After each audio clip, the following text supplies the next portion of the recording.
Hello, नमस्ते friends. Literature की class में आप सभी का एक बार फिर से स्वागत है। जो हमारी सीरीज़ चल रही थी विलियम वर्ड्सवर्थ के प्रीवियस ईयर जो क्वेश्चन थे हम उनको कंटिन्यू कर रहे थे। आज हम 90 तक उनको कवर कर चुके थे। आज हम करेंगे 91 से स्टार्ट। चलिए बिना टाइम वेस्ट किए हम स्टार्ट करते हैं। क्वेश्चन नंबर 91 है, विच of the following option aptly conveys the underlying themes of Wordsworth poem The Table Turns। तो कौन सी टेबल टर्न्स की क्या थीम थी, कौन सी अप्लाई की गई थी? ए ऑप्शन है हमारा call to mankind asking him to learn moral philosophy intuitively from nature rather than from books. चलिए आगे वैसे इसका आंसर ए ही है, ये हमारा ए आंसर इसका सही हो जाएगा। आगे का हमें पढ़ने की कोई ज़रूरत ही नहीं है। An appeal to venerate science and art as the one source of moral education and growth rather than wives away our life time with nature, ये तो हमारा नहीं है। सी ऑप्शन है, an awakening message to mankind asking him to worship books as his preacher and teacher about moral values, नहीं। A Calrian call to scientists and artists to teach mankind the moral of evil and good, नहीं ये भी नहीं था। तो इनकी हमारी theme क्या थी? A call to mankind asking to learn moral philosophy intuitively from nature rather than from books।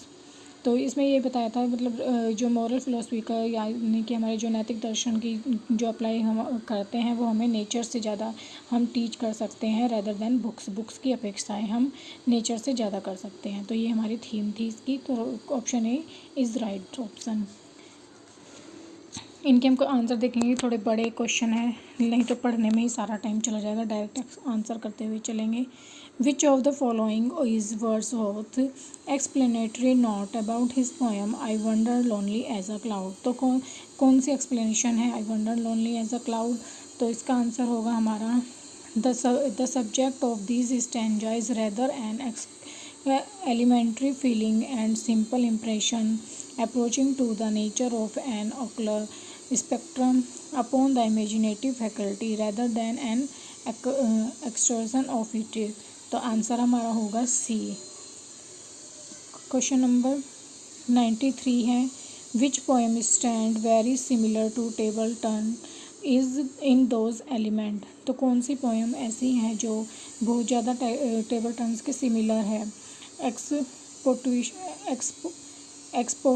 एक्सपोस्टुलेशन and reply, Michael, the solitary reaper, resolution and dependence. तो कौन सा है हमारा? ए आंसर इज एक ऑप्शन इज करेक्ट।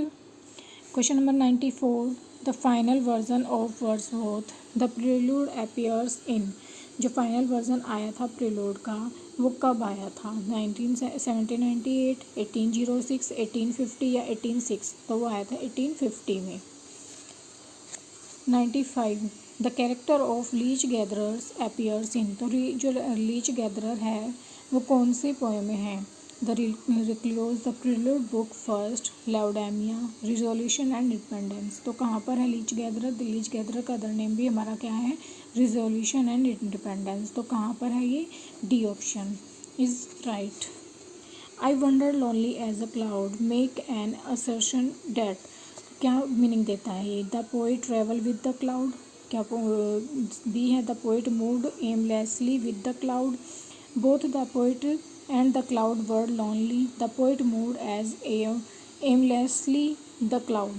तो B और C D हमारा same ही है, एमलेसली एज अ क्लाउड की तरह से। डी ऑप्शन हमारा सही हो जाएगा।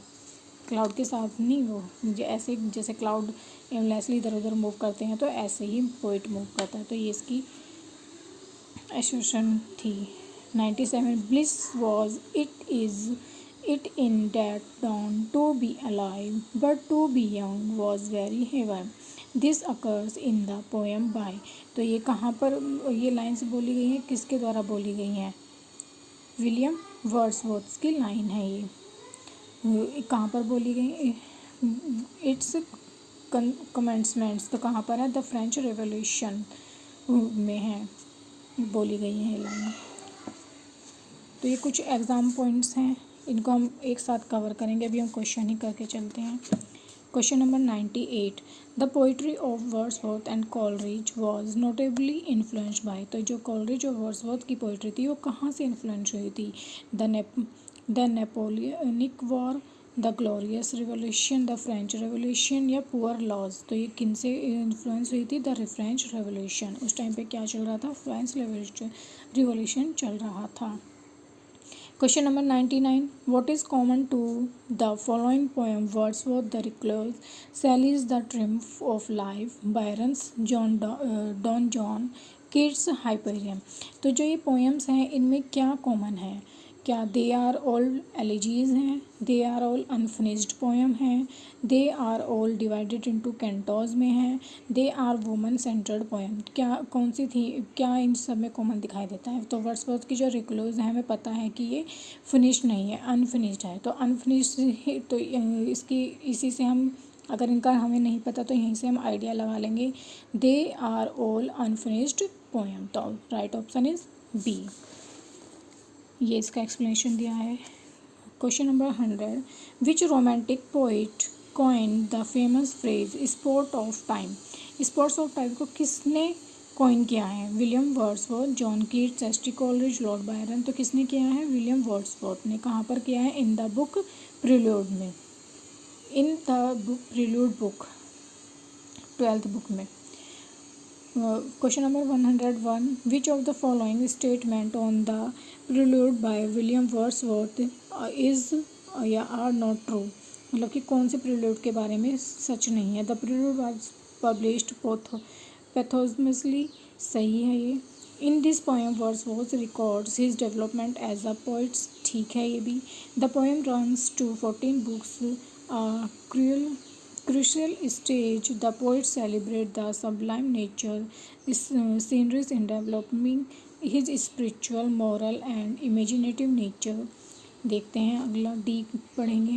Poem likes Michael, the old Cumberland beggar, she dwelt among the untrodden ways, nutting etc. are the highlights of this volume। तो कौन सी ट्रू नहीं है? तो इसमें D is not true. Answer हमारा सी होगा। Poem like Michael, the old Cumberland beggar, she dwelt among the untroubled ways, nutting etcetera are the highlight of this volume. तो हमारा ये डी हमारा ट्रू नहीं है, बाकी हमारे सब ट्रू हैं। The poem like Michael, the old Cumberland beggar, she dwelt among the untrodden ways, nutting etcetera are the part of 1500 edition of lyrical ballad। The first edition of the Prelude came out in 1805 with 14 books, which were subsequently revised and published posthumously by his wife in 1850। It is a poem and not a volume of poems। ये क्या है? ये एक poem है और ना कि कोई poem of volume of poem है। तो आंसर हमारा हो जाएगा डी इज़ नॉट ट्रू। और बाकी वैसे भी ये ट्रू हैं, पोस्टुमसली हुआ ही था इनका। तो question number 102, which of the following statement about the lyrical ballad is not true. Lyrical ballad के बारे में कौन सा स्टेटमेंट ट्रू नहीं है? It carried only the ballad. चलिए हम एग्जाम पॉइंट्स की बात कर लेते हैं पहले, एक साथ कवर होता चला जाएगा। तो ये कुछ एग्जाम पॉइंट्स हैं। Recollection and independence 1802 was originally called. इसको क्या कहा जाता है? तो leech gatherer is other title of this poem. तो leech gatherer. Second, this old man I met a few 100 yard from my cottage at Town Grasmere and the account of him is taken from his mouth। This is the reference that Wordsworth gives and it resulted in a poem। Which poem? तो ये किस poem का result है? Resolution and Independence। Exam point next, which poem was written after the death of Lord Nelson। तो Lord Nelson की death के बाद में कौन सी पोएम लिखी गई थी? Character of the happy warrior. कौन सी लिखी गई थी? Character of the happy warrior. Wordsworth brother passed away by, जब वर्ड्सवर्थ के जो ब्रदर थे वो कब कैसे मतलब पास मतलब गुजर गए थे, डेथ हो गई थी, तो कहाँ कैसे हुई थी, शिप wreck से, यानी कि जहाज के डूबने से जो इनकी डेथ हो गई थी। The world is too much is the poem published in, तो ये कब पब्लिश हुई थी, 1806 में। The poem mutability of was published in, ये कब पब्लिश हुई थी इनकी पोएम, 1821 में।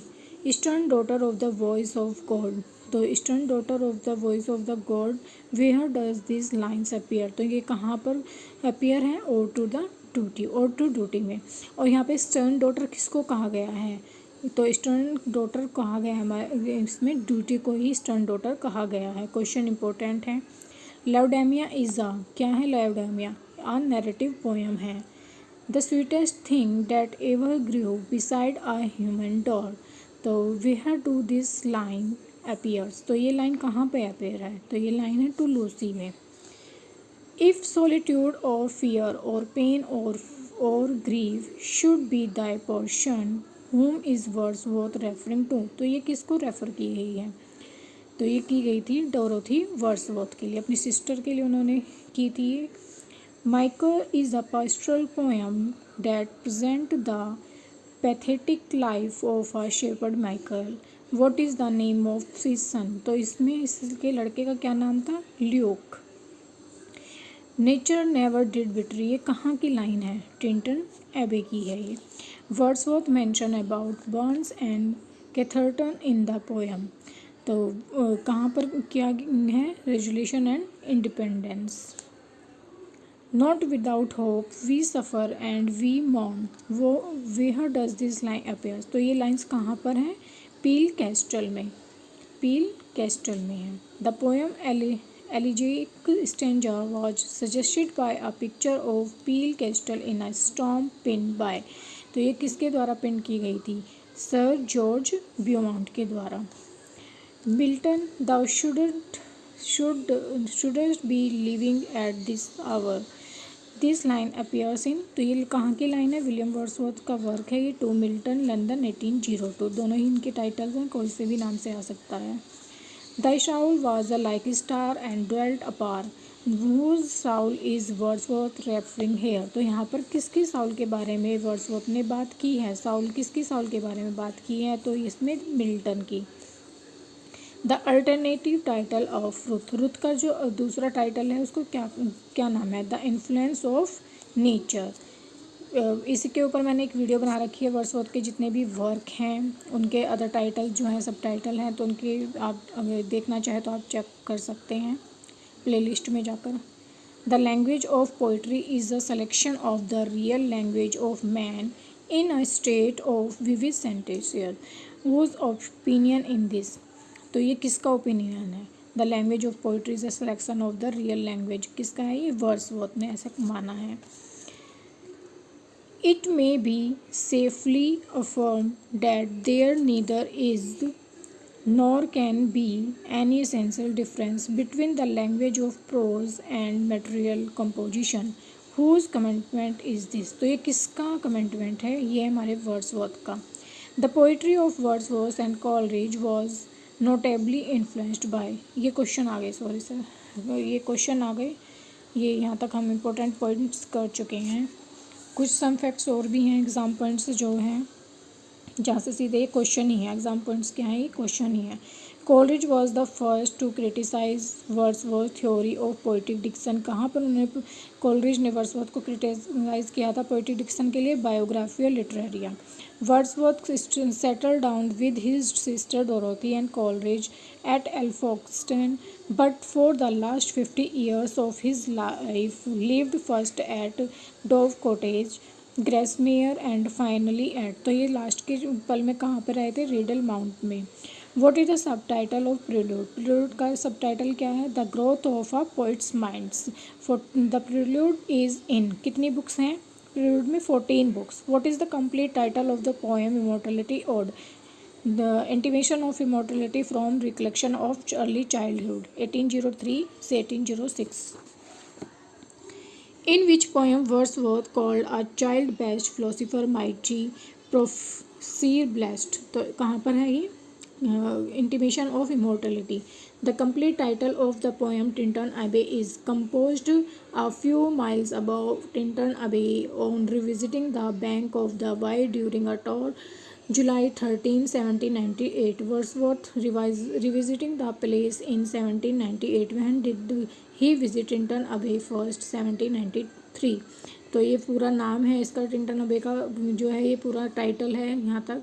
1798 में रिविजिटिंग करते हैं ये इस प्लेस पर। और when did he visit Tintern अबे फर्स्ट, और फर्स्ट टाइम कब करते हैं वो 1793 में। तो ये पीछे हम बहुत सब बार डिस्कस कर चुके हैं। I wonder lonely as a cloud whose line is this. तो ये किसकी लाइन है? वर्ड्सवर्थ की। I wonder lonely as a cloud. 10,000 saw I at a glance. What did Wordsworth see at a glance? तो उन्होंने क्या देखा था इतने सारे? तो उन्होंने देखे थे daffodils. Proteus is Greek sea god who can assume different shapes. The other Greek sea god is Triton, who rises with the conch which he blows in order to calm and waves. Where do these two gods appear in Wordsworth? तो दो God की बात की गई है, तो कहाँ पर की गई है? The word is too much with us में की गई है।